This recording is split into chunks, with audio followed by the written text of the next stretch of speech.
Back pain বর্তমানে খুব সাধারণ একটি সমস্যা।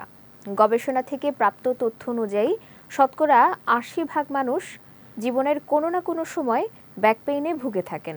অনেকেই আবার সেই ব্যথা কমানোর জন্য পেইন কিলার খেতে শুরু করেন।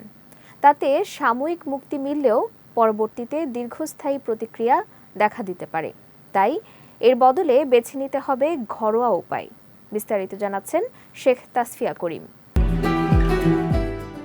বেশিরভাগ চাকুরিজীবীদেরই দিনের একটা লম্বা সময় থাকতে হয় অফিসে। একটানা দীর্ঘ সময় ডেস্কে বসে থাকার কারণে ব্যাক পেইন দেখা দেয় অনেকেরই। এছাড়াও হাই হিলস পরা, অস্বস্তিদায়ক ম্যাট্রেসে ঘুমানো, ধূমপান, অতিরিক্ত ওজন, কম ঘুমানো, ভারী ওজন তোলা, পুষ্টির অভাব, ব্যায়াম না করা কিংবা ভুল ব্যায়ামও ব্যাক পেইনের কারণ হতে পারে। চলুন জেনে নেওয়া যাক ব্যাক পেইন থেকে মুক্তি পাওয়ার ঘরোয়া উপায় সম্পর্কে।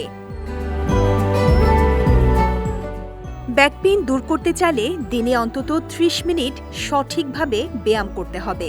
এক্ষেত্রে সাইকেল চালানো, সাঁতার কাটা ও হাঁটার মতো ব্যায়াম উপকারী।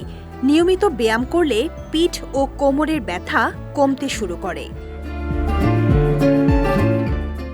বিশেষজ্ঞদের মতে ওজন বেশি হওয়ার ফলে অনেকে পিঠ ও কোমরের ব্যথায় ভুগে থাকেন।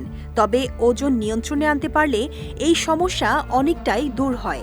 তাই সঠিক ও পুষ্টিকর খাবার খাওয়ার মাধ্যমে ওজন কমানো গেলে ব্যাক পেইন অনেকটাই কমানো সম্ভব।